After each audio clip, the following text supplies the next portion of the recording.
Has anyone ever had someone look at your car and demand you hand over the keys because they claim it's theirs?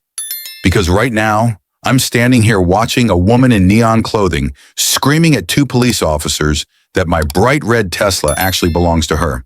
And here's the crazy part. She completely believes what she's saying. Who do you think is about to get arrested when both people are claiming ownership of the same car? Drop your predictions in the comments and let me know where you're watching from. I'm curious if anyone's ever met an HOA Karen this unhinged. Willowbrook Estates sounds fancy, right? Well, that's what they want you to think anyway. In reality, it's just another cookie-cutter suburban neighborhood with beige houses and lawns trimmed to mathematical precision. I had just moved here after my architecture business really took off, and honestly, I was pretty proud of what I'd accomplished. That bright red Tesla Model S 2024 sitting in my driveway was my reward for years of grinding away at my craft. But I never imagined that car would make me the target of what I can only describe as suburban warfare. Plett Sue Whitmore. That name is burned into my brain forever. She was the self-proclaimed Queen Bee of Willowbrook, ruling over the neighborhood as HOA president with an iron fist wrapped in fake designer knockoffs. The first time I met her, I was detailing my Tesla in the garage when she approached like a walking fashion disaster. Picture this, a hot pink tropical print blouse bright enough to cause retinal damage, fake leopard print leggings that looked like they came from a gas station vending machine, and shocking pink plastic high heels that click-clacked on the pavement like a broken metronome. Her bleach blonde hair was teased up into what could only be described as a helmet, and her acrylic nails were so long and neon green they looked like dragon claws. "I'm Petty Whitmore, HOA president," she announced like she was proclaiming herself empress of the known universe. And this car, she eyed my Tesla like a predator sizing up prey. Seems pretty expensive for someone who just moved in. The way she said expensive made it sound like a dirty word. I politely explained that business had been good and I'd rewarded myself with the Tesla. But the expression on Plett's face told a different story. This wasn't congratulations I was seeing. This was pure, undiluted envy mixed with something darker, a sense of entitlement I'd never encountered before. Throughout that 5-minute conversation, Pet kept referencing HOA rules like some kind of religious mantra. "We have very specific guidelines about vehicles in this community," she said while circling my Tesla like a shark. "Some cars just don't fit the aesthetic we're going for." I tried to stay polite, explaining that I'd thoroughly researched the community guidelines before buying my house, and that my Tesla was completely compliant. But Pet just smiled. One of those smiles that doesn't reach the eyes and makes your skin crawl. Less than 2 weeks after that encounter, I knew I'd made an enemy. There were the sideways glances when I checked my mail, the way she'd slow down deliberately when driving past my house, and especially the way she'd stare at my Tesla like someone completely obsessed. It was the kind of attention that makes you feel like bugs are crawling up your spine. I kept telling myself I was being paranoid. After all, this was just a middle-aged woman with too much time and too little purpose in life. What harm could she possibly cause? I thought the worst-case scenario would be Pet complaining about my music being too loud or griping about how I edge my lawn. I was wrong. Very wrong. Because just 3 days later, I found a note stuck under my Tesla's windshield wiper with shaky handwriting that read, "Park here again and face the consequences." And that was just the beginning of what would become the most insane neighbor dispute of my life. That morning, I woke up in a pretty good mood until I looked out my window and saw a piece of paper fluttering under my Tesla's windshield wiper. At first, I thought it might be some kind of advertisement or neighborhood newsletter, but when I read the contents, my blood pressure spiked instantly. The note was written in purple ink with handwriting so shaky it looked like the person was in a rage. "Park here again and face the consequences. This car doesn't belong here, and neither do you."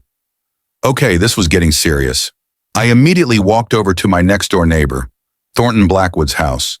Thornton was a distinguished gentleman in his early 40s with silver hair and the demeanor of someone who'd seen enough legal drama to not be surprised by anything. When I showed him the note, he sighed deeply and adjusted his reading glasses. "Ah, you've gotten the Petty treatment," he said with the weariness of experience. Fishies pushed out 3 previous homeowner families with these exact same tactics. The Johnsons sold after 6 months. The Garces lasted 2 years but eventually gave up. Thornton explained Pet's standard operating procedure: start with intimidation, escalate to false HOA violations, then move to harassment involving authorities if the first 2 phases didn't work. She has a mental catalog of every single rule violation in this community, real or imagined, he informed me. But here's the thing. Most of the time she makes up rules that don't actually exist in the bylaws. He suggested I document everything and familiarize myself with the real HOA regulations, rather than Pet's twisted version of them. 2 days after the warning note, I found another surprise in my mailbox: an official-looking letter with HOA letterhead declaring my Tesla in violation of Section 4.7 of Neighborhood Vehicular Aesthetic Standards. The letter demanded I relocate my vehicle to the garage immediately to maintain community property values. I spent the entire evening reading through the actual HOA bylaws, all 37 pages of them, and couldn't find Section 4.7 anywhere. The entire vehicular section only had 4 subsections, and none of them mentioned anything about car colors or brands. I crafted a polite but firm response and sent it via certified mail. In my letter, I quoted the exact bylaws regarding vehicle regulations and pointed out that Section 4.7 didn't exist in the official documents. I included photocopies of the relevant pages with the specific sections highlighted. My response was professional, factual, and completely bulletproof, or at least I thought it was. Pet's reaction was swift and furious. She showed up at my door just 2 hours after the mail carrier delivered my letter. Today's outfit was particularly offensive to the retinas: a neon yellow blouse with rhinestone palm trees, zebra print capri pants, and bright orange Crocs with jingling charms. Her hair was teased even higher than usual, and her makeup was applied with the heavy hand of someone who'd learned their technique from Teenage Tutorial. "How dare you question my authority?" she shrieked right there on my front porch. "I have been HOA president for 6 years, and I know these rules better than anyone." I maintained a calm tone and explained that I'd simply compared her citation with the actual bylaws and found a discrepancy. "Are you calling me a liar?" she demanded, her voice reaching a pitch that could shatter glass. Neighbors began peeking out of their windows, clearly familiar with Petty's public meltdowns. From that point on, things escalated quickly. Petty started monitoring my daily routine with the dedication of a private investigator. She would coincidentally be outside watering her plants every morning when I left for work and every evening when I came home. My Tesla suddenly developed mysterious issues. Nothing major, just annoying things that made me question my sanity.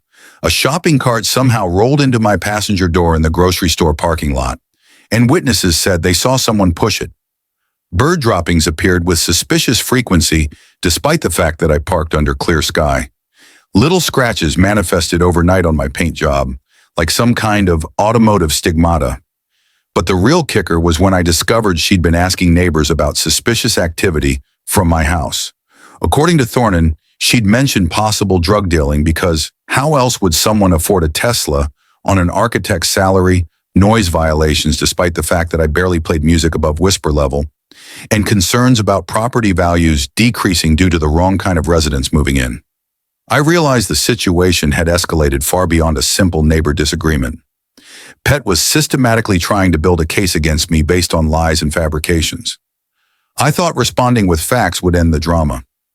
Instead, it just made her more determined to prove she was right. And I had the sinking feeling that the worst was yet to come, especially when I woke up the next morning to find my Tesla's passenger mirror completely snapped off with clear scratch marks running along the entire side of my car. Tuesday morning of that week, I woke up to a sight that made my stomach drop like a stone. My Tesla's passenger side mirror was hanging by its electrical wire, clearly snapped off with considerable force. Deep scratch marks ran along the entire passenger side, like someone had taken a key and dragged it deliberately across the paint. The damage was estimated at least $3,000 to repair properly. This was no longer harassment. This was criminal vandalism, plain and simple, and I immediately called the police to file a report. Officer Rodriguez arrived within 20 minutes, documented the damage thoroughly with photos, and took my statement about the escalating situation with Pete. While he was processing the paperwork, Pet appeared like a bad penny that keeps turning up. Today she was sporting a bright purple tracksuit with a matching visor, gold lame sneakers, and a purse shaped like a pineapple. "Oh my goodness," she exclaimed with fake concern oozing from every word. "What a terrible thing happened to your beautiful car." The way she emphasized beautiful made it clear she didn't mean it as a compliment. "Such a shame about vandalism in our neighborhood," she continued, shaking her head dramatically. "Maybe you should consider parking somewhere safer. I always tell residents to be more careful about protecting their investments." The pause before investments was pointed and loaded with implication.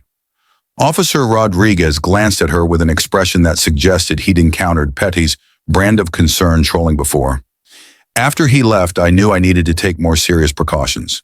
That afternoon, I immediately drove to the nearest electronics store and purchased a comprehensive security system.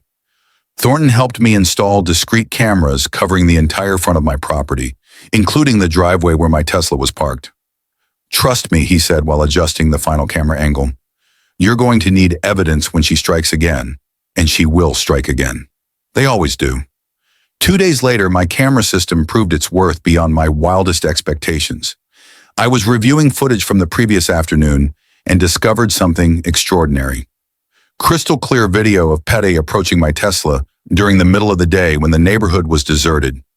Looking around nervously, then deliberately keying the passenger side with what appeared to be a large nail file.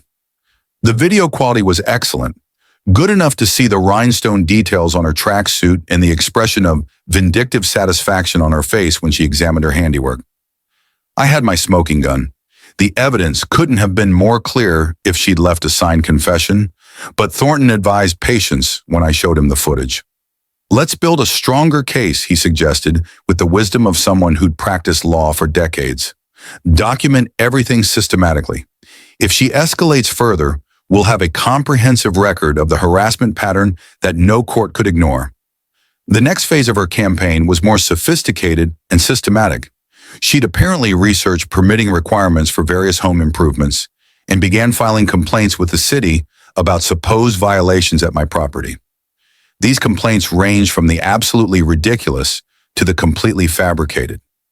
Each complaint triggered an inspection visit from city officials, each requiring me to take time off work to be present during their examination. The city inspectors were clearly frustrated by these wild goose chases they were being sent on. Meanwhile, the Tesla vandalism incidents increased in both frequency and boldness. My tire pressure would mysteriously decrease overnight. My windshield wipers would be repositioned. Small stones would appear strategically placed under my tire treads. Nothing severe enough to cause real damage, but annoying enough to make it clear that someone was actively targeting my vehicle with methodical precision, and my cameras caught everything. The most disturbing incident occurred during a weekend when I was away visiting family. Upon my return, I discovered that someone had attempted to pick the lock on my garage door. The scratch marks around the lock mechanism were obvious, and my security footage showed Petty spending nearly 20 minutes with various tools trying to gain entry. When her attempt failed, she walked around my entire property, peering into windows and trying door handles. She even climbed onto my outdoor furniture to reach second-floor windows. This crossed the line from harassment into attempted breaking and entering territory. I compiled my entire video evidence collection and prepared to file formal police complaints with the detective division. Thornton reviewed all the footage and agreed completely. "This constitutes stalking and attempted burglary at minimum. It's definitely time to take serious legal action." But before our meeting with the police, Pet made a move that neither of us had anticipated. On Sunday afternoon, while I was washing my Tesla in the driveway, she marched over with unusual confidence that immediately put me on guard. Today's ensemble was particularly jarring. A hot pink blazer over a leopard print dress, cowboy boots covered in glitter, and oversized sunglasses despite the overcast sky. But something about her expression behind those glasses was different. Less manic energy, more calculated menace. "Garrett," she said in a tone that was sickeningly sweet, "I think we need to have a serious conversation about your situation here. Certain people in the community have expressed concerns, and I'd hate for things to escalate unnecessarily." The way she emphasized escalate made it clear she was preparing the next level of her attack. "Perhaps we could come to some kind of arrangement that would benefit everyone involved." I politely declined whatever arrangement she was contemplating and stated my intention to continue living peacefully in the home I had legally purchased. Her expression changed instantly. The sweet facade dropped like a mask, replaced by cold, hard anger that was genuinely unsettling. "You have no idea what you're dealing with," she hissed through gritted teeth. "This community has ways of handling people who don't belong here. And trust me, your expensive car won't protect you from what's coming next." That threat was the final straw for me. I realized that Pet wasn't going to be deterred by logic, evidence, or even law enforcement warnings. She had become completely unhinged, and the situation required decisive action before it spiraled completely out of control. I completed my compilation of evidence and scheduled a meeting with Detective Morrison for the very next morning. But Petty had one more surprise waiting for me because that very evening I received a phone call from dispatch informing me the police officers were responding to a disturbance call at my address. And according to the caller, I had threatened violence and was storing stolen property on my premises. Monday evening, at exactly 7 o'clock, my doorbell rang with an urgency that immediately set off every alarm bell in my head. Peering through the window, I saw two police officers standing on my porch, Deputy Sheriff Wolfgang Torres and his partner, Officer Bennett. Both looked official and serious in that way that makes innocent people nervous. When I answered the door, Deputy Torres spoke in a measured, professional tone. "Sir, we've received a report about a stolen vehicle on these premises. Mind if we have a conversation with you about that?" I invited the officers inside, my heart pounding, not from any guilty conscience, but rather from anticipation of whatever lies Pet had concocted this time. Deputy Torres was a tall man with a graying mustache and eyes that suggested he'd seen every possible kind of human nonsense during his career in law enforcement. He explained that they'd received a call from a concerned neighbor reporting suspicious activity involving what the caller believed was a stolen vehicle. According to the complaint, Officer Bennett added, "The resident witnessed someone operating a vehicle they believe was stolen from another location. The complainant insists they have proof of ownership." Before I could even begin to respond, a commotion outside indicated Pet's dramatic arrival. She burst through my front door like a natural disaster in human form, and today's outfit defied all rational description. Picture a sequined pink sweater over an orange floral skirt, purple tights, green cowboy boots with rhinestones, and a hat shaped like a pineapple complete with bobbing plastic leaves on top. Her jewelry created a symphony of noise with every movement. Multiple charm bracelets, chandelier earrings, and necklaces of various lengths, creating an absolute cacophony. "Officers, thank goodness you've arrived," she exclaimed, pointing at me dramatically like I was public enemy number one. "This man has stolen my ex-husband's Tesla and refuses to return it to its rightful owner." Her voice reached a crescendo that could have woken the dead 3 neighborhoods over. "I have been terrorized by this individual for weeks now. He threatens me personally, vandalizes my property, and now he's using a vehicle that rightfully belongs to my family." Deputy Torres and Officer Bennett exchanged a glance that spoke volumes about their previous experiences with Petty's theatrical performances. "Ma'am," Deputy Torres said with the infinite patience of someone trained in dealing with difficult civilians, "we'll need to verify any ownership claims properly. Sir," he turned to me, "do you happen to have documentation for this vehicle?" Fortunately, I'd organized all my paperwork meticulously after Thornton's advice about documenting everything in this escalating situation. I produced a complete folder containing the original bill of sale, DMV registration documents, insurance certificates, financing papers from my bank, and even the purchase receipt from the Tesla dealership. Every single document clearly showed that the Tesla Model S had been purchased legally 5 months ago and was registered solely under my name. Additionally, I said, pulling out my phone, I have comprehensive security camera footage showing this woman vandalizing my vehicle within the past 2 weeks. Plett's performance reached absolutely theatrical heights at this revelation. "Those documents are forged," she shrieked, mascara beginning to run from what appeared to be glycerin-induced crocodile tears. "My ex-husband bought that car as an anniversary gift for our marriage. When he left me, he illegally transferred the title without my knowledge. This man is an accomplice in elaborate fraud." She pulled crumpled papers from her knockoff designer purse, waving them frantically like some kind of legal battle flag. Officer Bennett examined Petty's documents with an increasingly skeptical expression. The papers appeared to be photocopies of photocopies, some with text partially obscured by poor reproduction, others with obvious whiteout corrections. "Ma'am," he said carefully, "these documents have serious issues with authenticity. The serial numbers don't match up. The dates are inconsistent, and the signatures appear to be written by different people entirely." Thornton arrived at exactly the right moment, apparently alerted by the commotion that was clearly visible from his house next door.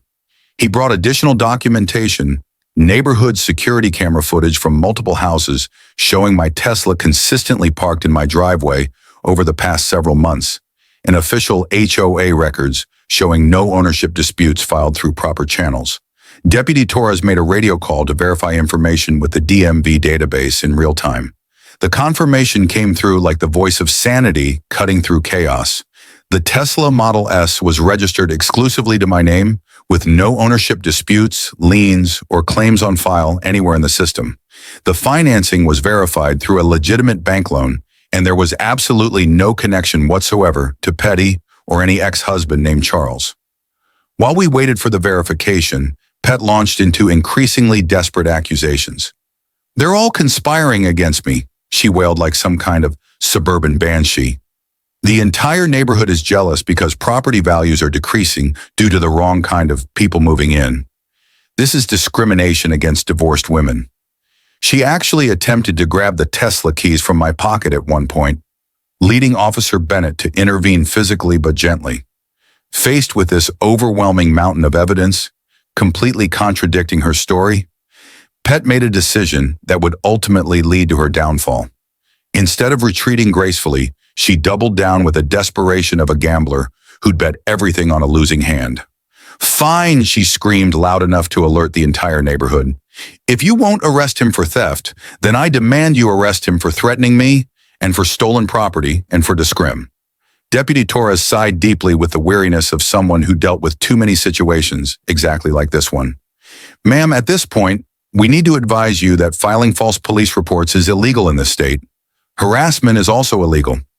Based on all the evidence that's been presented here tonight, it appears you've been systematically targeting this resident without any legal justification whatsoever."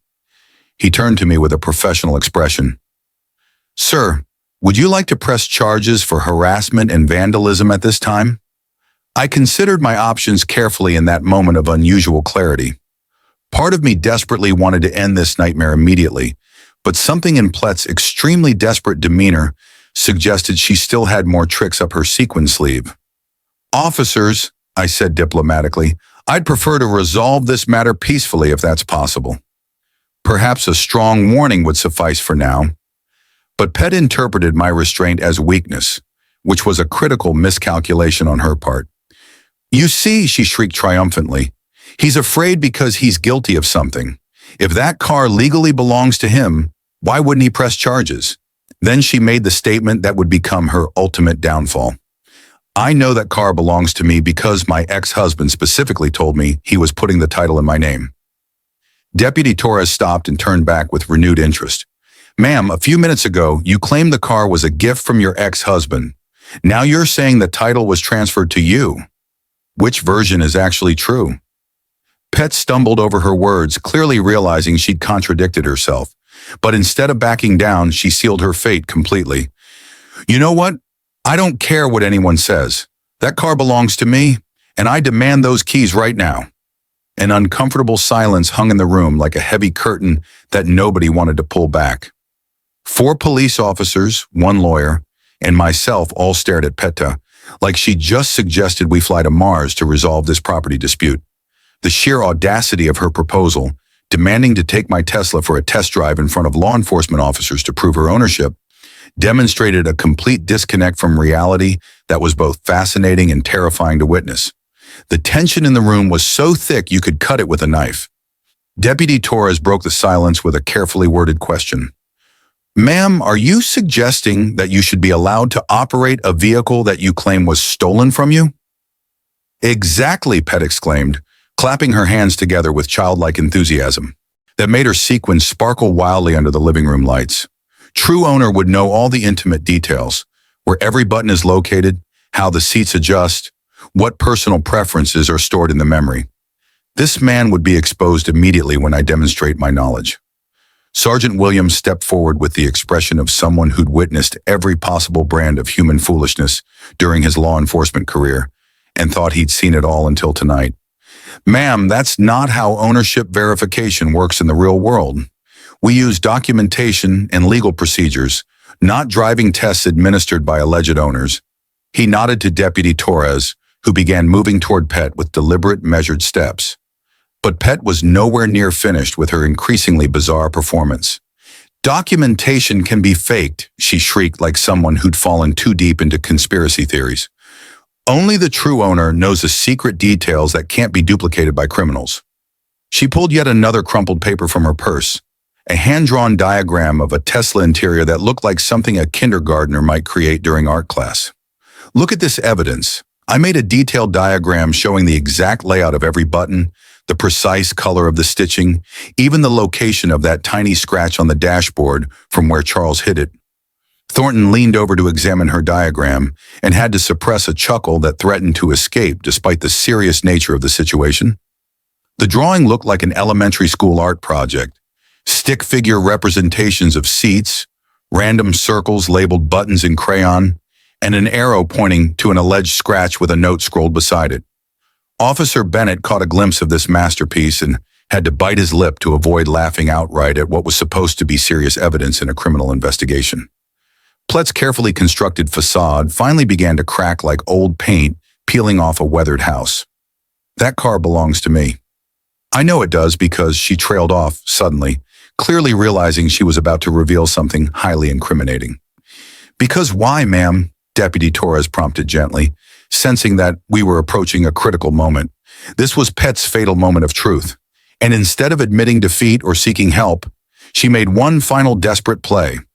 Because I've been inside it, she shouted triumphantly, as if this admission was somehow proof of ownership rather than evidence of criminal behavior.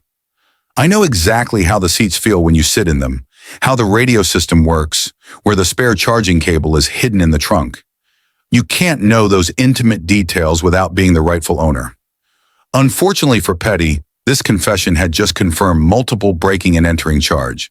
My camera footage already showed her numerous attempts to access the vehicle, and now she was essentially confessing to successful unauthorized entry.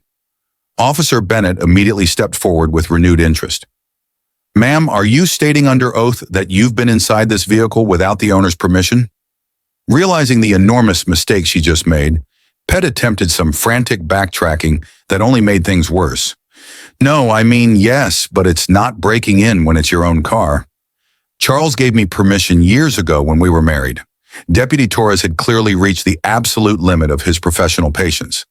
Ma'am, even if this vehicle had belonged to your ex-husband at some point, which all our records clearly indicate it never did, permission from a previous owner wouldn't authorize access to current owner's property.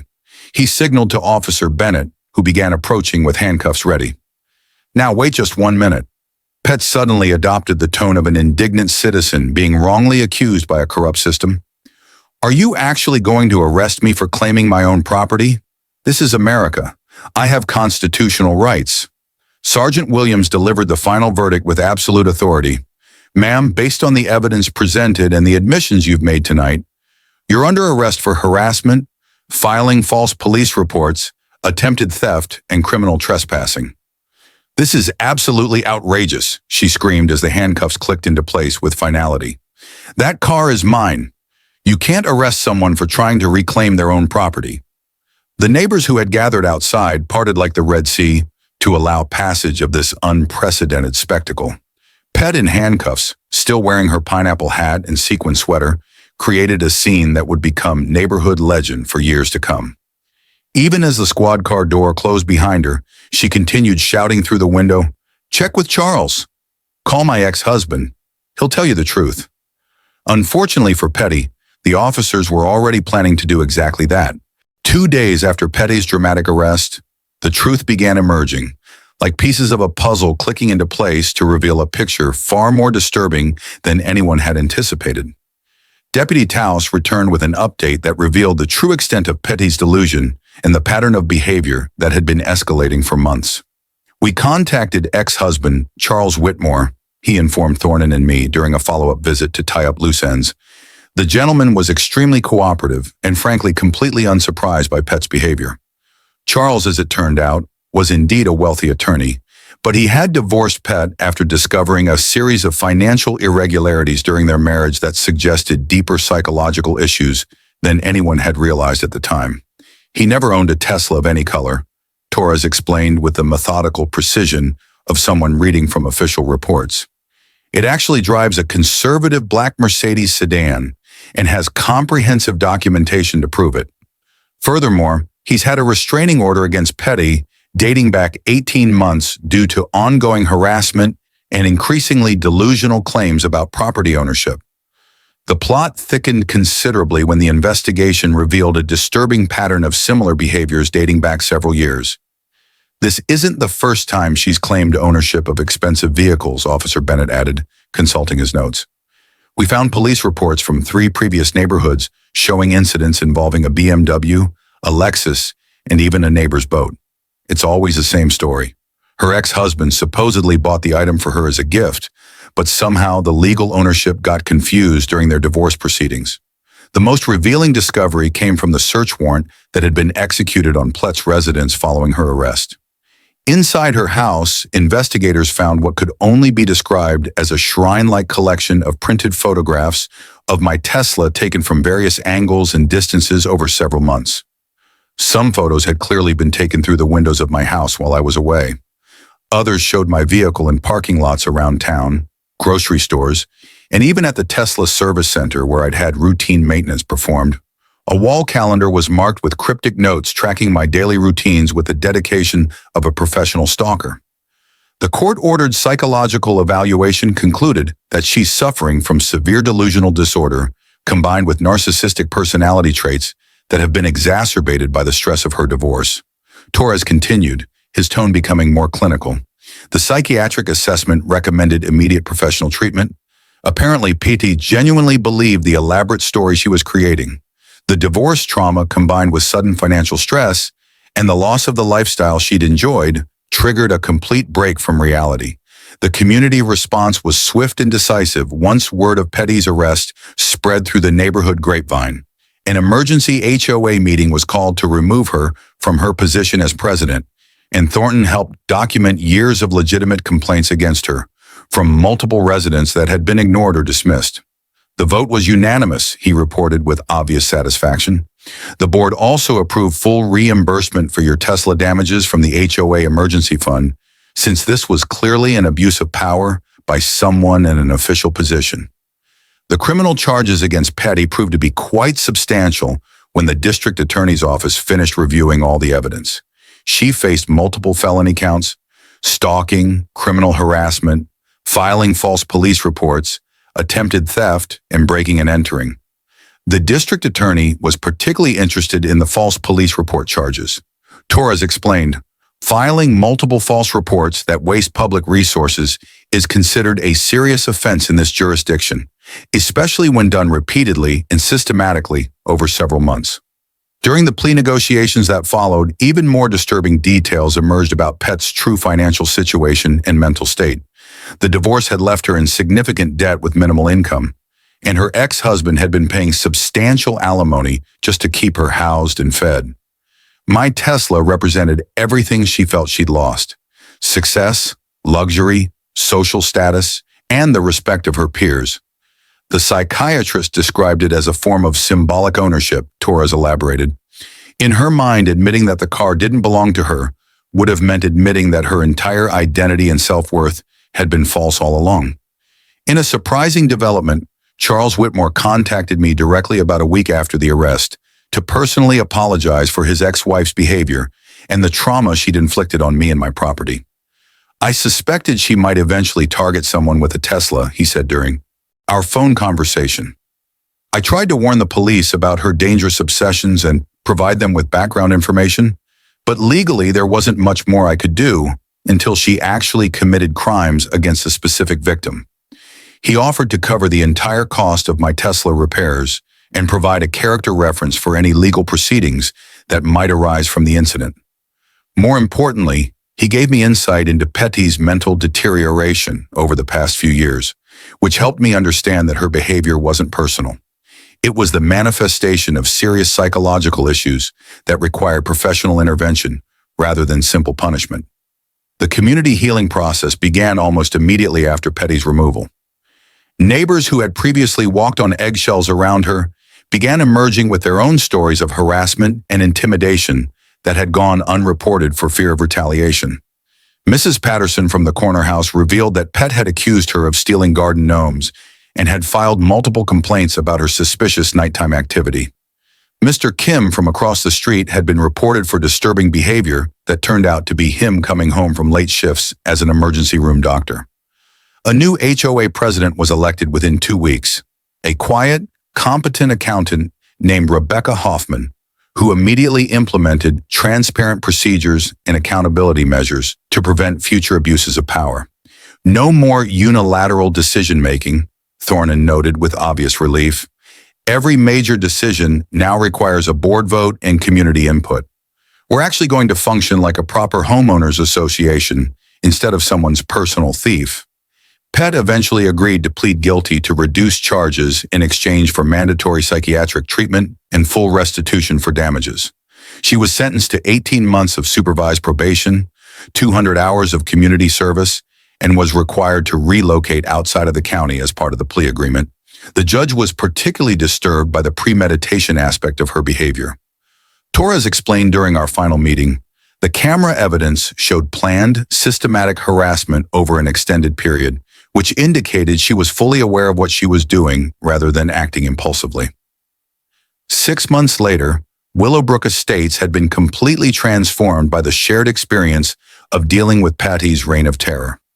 A new sense of community had emerged from our collective ordeal, and neighbors who had barely spoken before began regularly gathering for coffee and conversation.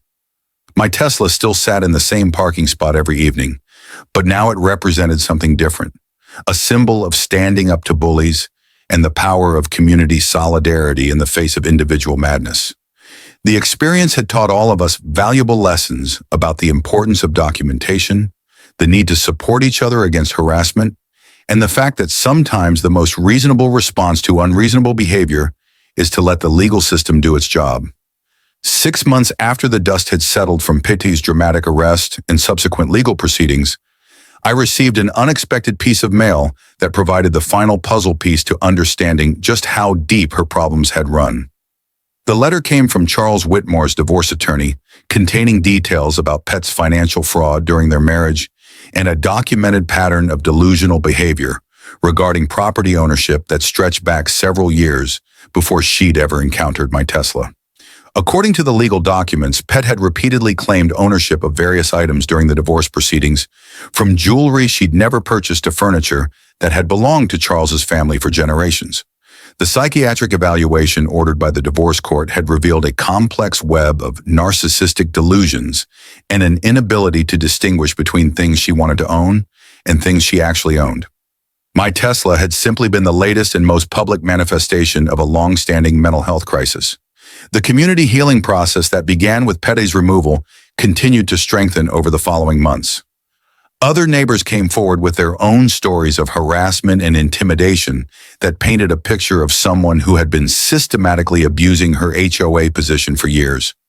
The new HOA board, led by Rebecca Hoffman, conducted a thorough audit of Pet's tenure and discovered multiple violations of proper procedures, misuse of community funds, and patterns of retaliation against residents who had dared to question her authority. An emergency community meeting was held to address these findings and establish new safeguards to prevent future abuses of power. The attendance was remarkable. Nearly every household in Willowbrook Estates was represented, including several families who had moved away during Petty's reign specifically to escape her harassment. The stories shared that evening revealed the true extent of the toxic environment she had created through years of unchecked power and increasingly erratic behavior. The legal resolution of Petty's case proved to be quite comprehensive when all was said and done. Beyond the criminal charges, she faced several civil lawsuits from neighbors whose property she had damaged and whose lives she had disrupted through her systematic campaign of harassment. The total financial penalties, including restitution, legal fees, and damages, essentially wiped out whatever assets she had remaining after her expensive divorce proceedings. More importantly, from a community perspective, the criminal charges sent a clear message that this type of behavior would not be tolerated. The local police department used Petty's case as a training example for officers on how to handle harassment complaints and the importance of taking documentation seriously. Deputy Torres later told me that the comprehensive evidence we had provided made their job much easier and ensured that justice could be served effectively. The transformation of our neighborhood culture was perhaps the most positive outcome of this entire ordeal. Where once people had lived in fear of arbitrary complaints and retaliation, now there was open communication and mutual support. The new HOA board implemented regular community social events, transparent decision-making processes, and clear appeals procedures for any disputes that might arise. The difference was like night and day compared to Petty's autocratic approach. My Tesla, which had been the catalyst for this entire drama, became something of a neighborhood celebrity in its own right. Children would point it out to visiting relatives as the car that got the mean lady arrested, and neighbors often stopped to admire its pristine condition, now fully restored thanks to the insurance settlement and community support. Sometimes I would catch people taking pictures with it, and I didn't mind at all. It had become a symbol of justice prevailing over petty tyranny. The final twist in Pet's story came in the form of a handwritten letter I received about a year after her arrest. It had been sent from a residential treatment facility where she was receiving intensive psychiatric care as part of her plea agreement. The letter was brief but seemed genuine in its acknowledgement that her behavior had been wrong, an expression of remorse for the damage she had caused. I realize now that the car never belonged to me. She wrote in careful, deliberate handwriting that looked nothing like the frantic scroll of her threatening notes.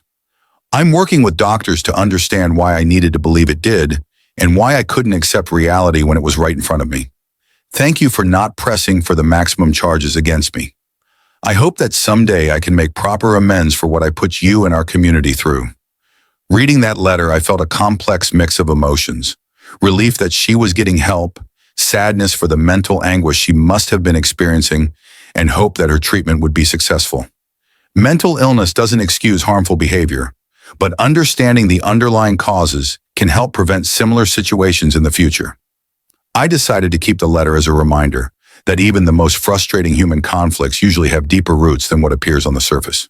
The experience taught me valuable lessons about the importance of standing up to bullies while also trying to understand the human factors that create such behavior in the first place. It reinforced my belief in the power of community solidarity and the absolute necessity of proper documentation when dealing with harassment. Most importantly, it showed me that sometimes the best response to unreasonable behavior is patient persistence combined with faith in our legal institutions. Today, as I sit in my living room looking out at my pristine Tesla sparkling in the afternoon sun, I'm grateful for the reminder that most people, when faced with truth and consequences, are capable of growth and change. The cameras are still running, old habits die hard, but the neighborhood feels safe and welcoming in a way it never did during Petty's reign of terror. And while I'll always remember the drama of the HOA Karen who claimed my Tesla was hers, I'm more grateful for the community of genuine neighbors who emerged from that chaos. Sometimes it takes a crisis to show people what really matters. And in this case, what mattered was supporting each other against someone who had forgotten that power should serve the community, not the other way around. If you've got your own HOA horror story, I'd love to hear about it in the comments. Because if this experience taught me anything, it's that we're definitely not alone in dealing with people who think authority means never having to say you're wrong.